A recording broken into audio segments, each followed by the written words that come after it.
Welcome to Catholic Views. I'm your host, Renee Kranz. On today's show, we will have Father Tim Smith in the studio with us. He has driven down from the north part of the diocese to talk with us about Catholic rural life in general, but also about the organization with the same name, Catholic Rural Life. He is always fun to have here, and he's only here once in a while, so we just snag him whenever we can.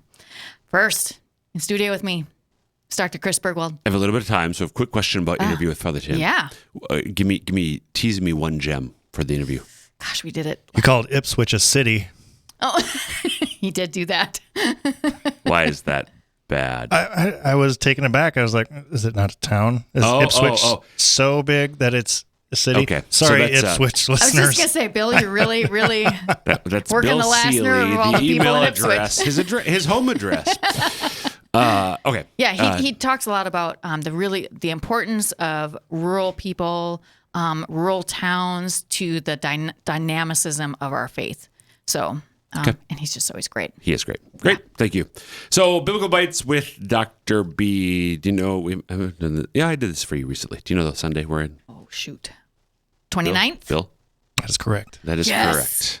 Do you know, so we have not touched, remember, the second reading at Mass is a semi-continuous reading from a particular, usually New Testament letter, epistle, over the course of several Sundays. The other readings are usually thematically tied together. First reading, Psalm, Gospel. But the second reading is sort of just we're being exposed to, again, usually New Testament letter. Wait, Bill, have you done TV Mass yet? No. So for several weeks in a row now, I have not touched on what we started hearing proclaimed for the second reading at Mass. Okay.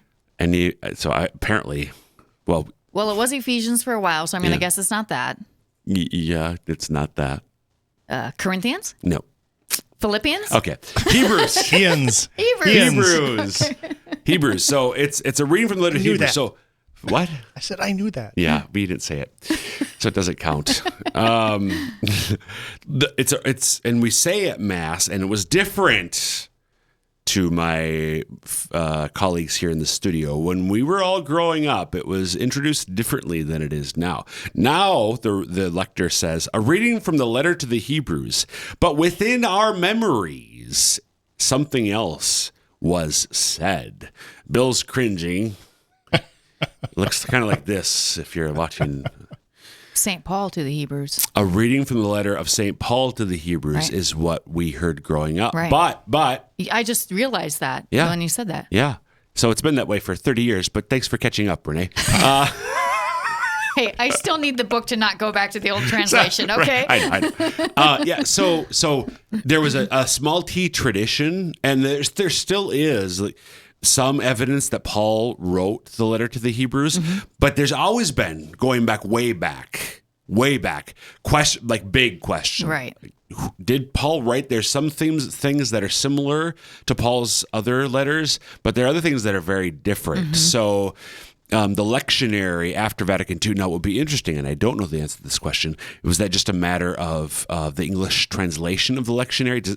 In other words, what did the Latin say? That I don't know. Right. Because sometimes the English translation just threw things in that were not in the Latin.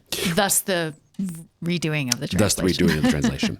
So I don't know the answer to that question, but we now sort of acknowledge, even in the Mass, that we're not sure who wrote this letter. So a little fun fact. But the content for today, the reading, it's short. I might just quickly go through the whole thing. Brothers and sisters, since we have a great high priest who has passed through the heavens, Jesus, the Son of God, let us hold fast to our confession. For we do not have a high priest who is unable to sympathize with our weaknesses, but one who has been similarly tested in every way, yet without sin.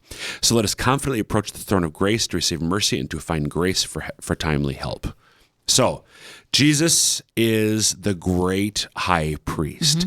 So another little fun fact, the Old Testament, what's the high priest, Renee? Do you know? Like, biblically speaking, Old Testamently speaking? He would be the head priest of the Jewish people. Right, correct. And who was the first?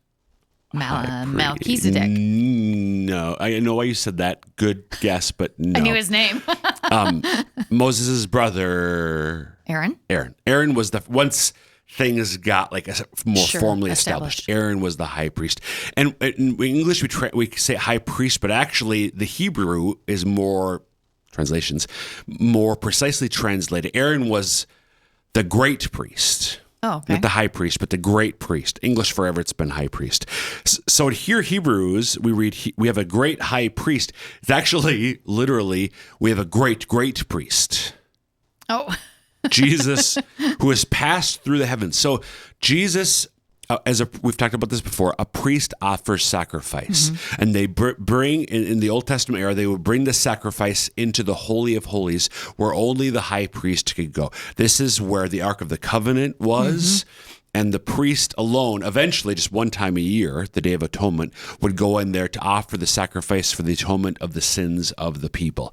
Jesus offered the sacrifice of his own body and blood. Mm-hmm. And he has, it says, we read in Hebrews, passed through the heavens. He has entered into the Holy of Holies, the throne room of God the Father, where he intercedes for you and me today. Thank goodness. Amen. Thanks, Dr. B. You bet.